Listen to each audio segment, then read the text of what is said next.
Live TV, सच सबसे आगे।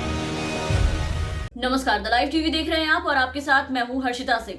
कृषि कानूनों के खिलाफ आज किसानों द्वारा देश भर में चक्का जाम किया गया, जिसकी सूचना किसानों ने पहले ही दे रखी थी कि प्रदर्शन स्थलों के आसपास के इलाकों में जो इंटरनेट सेवा पर सरकार के द्वारा पाबंदी लगाई गई है, साथ ही अधिकारियों के द्वारा जो कथित रूप से प्रताड़ित किए जाने और भी कई मुद्दों को लेकर के 6 फरवरी को यानी कि आज किसानों द्वारा चक्का जाम किया जाएगा, ये ऐलान किया गया था। और आज चक्का जाम किया गया 12 से 3, जिसका व्यापक असर देखने को मिला। कई जगहों की तस्वीरें निकलकर सामने आई जहां जाम का नजारा आपने देखा।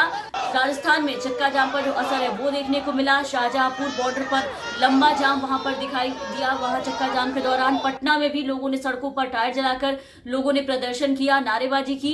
पप्पू यादव की पार्टी जन अधिकार पार्टी के जो लोग थे वो सड़क पर दिखाई दिए, नारेबाजी करते हुए दिखाई दिए, सरकार के कृषि कानून के खिलाफ प्रदर्शन किया। और भी कई विपक्षी दलों ने इसका समर्थन किया, जबरदस्त समर्थन मिला हर तरफ से। इसको देखते हुए दिल्ली पुलिस भी अलर्ट पर थी। 26 जनवरी को ट्रैक्टर रैली में जो हिंसा हुई उसे फिर से ना दोहराया जाए, इसके लिए पुलिस प्रशासन पूरी तरीके से अलर्ट थी।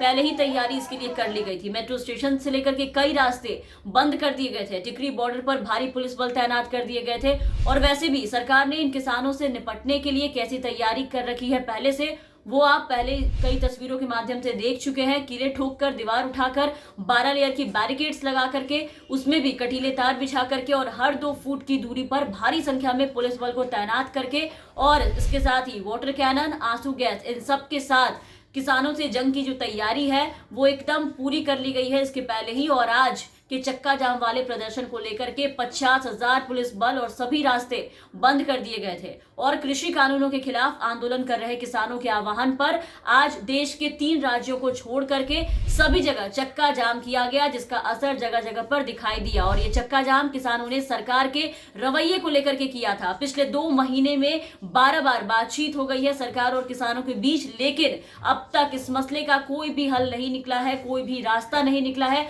उल्टा सरकार जो है वो किसानों को ही प्रत्यक्ष और अप्रत्यक्ष रूप से लगातार परेशान किए जा रही है। 26 जनवरी को जो हुआ, जिसको लेकर के किसानों को खूब बदनाम किया गया सरकार के द्वारा, उनके लोगों के द्वारा, वहां भी इनके एक वक्त में रहे काफी चहेते दीप सिद्धू दोषी निकले, जिनसे अब बीजेपी ने किनारा कर लिया है। लेकिन फिर भी इसको अब तक गिरफ्तार करने की बजाय जंग जैसी तैयारी किसानों के साथ सरकार करने में लगी हुई है, इन पे नकेल कसने के बजाय। उससे भी अगर मन नहीं भरा उनका तो सिंघू बॉर्डर और टिकरी बॉर्डर पर प्रदर्शन स्थल पर इंटरनेट सेवा बंद करवा दिया गया सरकार के द्वारा। शौचालय व्यवस्था तक खत्म कर दी गई सरकार ने, वहां पे कील ठोक दिए गए, रास्ते बंद कर दिए गए। एक फोन कॉल की दूरी कह के प्रधानमंत्री जी ने पूरी दीवार खड़ी करवा दी वहां पर, जिसको लेकर के सरकार के रवैये के कारण किसान एक बार फिर चक्का जाम करने पर आ गए। इसको करने पे किसान मजबूर हो गए। और ये बात खुद किसान नेताओं ने भी कहा है कि सरकार ने दिल्ली के चारों ओर के रास्ते को और धरने वाली जगहों पर पानी, बिजली, शौचालय, टॉयलेट जैसी जितनी भी जरूरी सुविधाएं थी उसको बंद किया, उसको खत्म कर दिया है।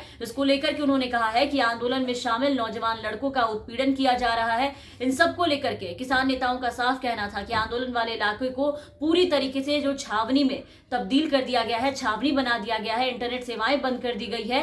तो केंद्र सरकार इस आंदोलन से बिल्कुल घबरा गई है, उनके हाथ पांव फूल गए हैं। और यही वजह है कि पिछले दिनों आपने देखा कि पत्रकारों पे मुकदमा दर्ज किए जा रहे थे, उन्हें अंदर कवरेज करने से रोका जा रहा था। और इन सबको लेकर के अब किसानों के आंदोलन को खत्म करने के लिए तरह तरह के हथकंडे अपनाए सरकार ने। लेकिन किसानों ने साफ कहा है कि इससे वो घबराएंगे नहीं, इससे और मजबूती से लड़ेंगे। दिल्ली पुलिस सिंघू बॉर्डर से बाहर आने वालों की एंट्री पर रोक लगा चुकी है। कुछ दिन पहले स्थानीय लोगों ने इस बॉर्डर को खाली कराने की मांग को लेकर के प्रदर्शन किया था, जो कि बीजेपी के लोग थे। तब से आंदोलनकारी किसानों और स्थानीय लोगों के बीच में जो झड़प हुई, जो पत्थरबाजी हुई, इसके बाद से पुलिस ने यह फैसला लिया कि किसी भी शख्स को धरना स्थल पर नहीं जाने दिया जाएगा। कृषि कानूनों के खिलाफ दिल्ली के बॉर्डर पर धरना दे रहे किसानों को 2.5 महीने का वक्त होने को जा रहा है। कई दौर की जो बातचीत हुई किसानों और सरकार के बीच में, वो सबके सब बेनतीजा होने के बाद मुश्किल अब यह है कि आगे की वार्ता के लिए कोई भी तारीख अब तक तय नहीं हो पा रही। और सरकार ऐसे सख्त रवैया अपनाए हुए किसानों के प्रति किसान संगठनों और केंद्र सरकार के बीच 12 दौर की बातचीत जो है वो बेनतीजा रही। उसके बाद भी सरकार ने 1.5 साल के लिए कानूनों को टालने का प्रस्ताव दिया, लेकिन जो किसानों की मांग है उस पर सरकार अब भी विचार नहीं कर रही है। किसान नेता कानूनों को पूरी तरीके से वापस लिए जाने की मांग पर अड़ चुके हैं, इससे वो टस से मस नहीं होंगे। किसानों ने सरकार को साफ चेतावनी दी है कि अगर सरकार ऐसा सोचती है कि इस आंदोलन को लंबा करके इसे थका देगी और उसके बाद यह आंदोलन कमजोर हो जाएगा और फिर आंदोलन खुद ब खुद खत्म हो जाएगा, तो ये सरकार की सबसे बड़ी भूल है, क्योंकि किसान इस बार नहीं हटेंगे। और गणतंत्र दिवस पर ट्रैक्टर परेड के बाद अब किसान आंदोलन को और मजबूती देने के लिए संगठनों ने आज देशव्यापी चक्का जाम का ऐलान किया था, जिसको आज पूरा किया गया। और आपने देखा कि किस तरीके से इस चक्का जाम को हर तरफ से खूब समर्थन मिला। जिन राज्यों में जहां जहां ये चक्का जाम आज किया गया, उन सब जगहों पे आपने देखा कि किसानों के साथ साथ हजारों हजार की संख्या में किसान, महिलाएं, बच्चे सभी इकट्ठा हुए। ट्रैक्टर पे आपने देखा बूढ़ी महिला जो थी वो भी इसका समर्थन देने पहुंची थी, ट्रैक्टर चला करके महिलाएं बढ़ चढ़कर इसमें हिस्सा ले रही थी। इसके अलावा विपक्षी दल का भी खूब समर्थन मिला इस चक्का जाम को। तो इन सबके बाद अब देखना होगा कि सरकार कब तक इसकी मांगों पर विचार करती है और आगे और भी क्या क्या देखने को मिलते हैं। तो तमाम अपडेट्स और तमाम खबरों के लिए आप बने रहे हमारे साथ। अगर आपने चैनल को सब्सक्राइब नहीं किया है तो सब्सक्राइब कर ले, और अगर कर लिया है तो बेल आइकन दबा दे, ताकि हमारी हर अपडेट्स आप तक पहुंचती रहे। और अगर आप हमारे ये वीडियो हमारे फेसबुक पेज पर देख रहे हैं तो फेसबुक पेज को फॉलो कर ले। धन्यवाद। लाइव टीवी, सच सबसे आगे।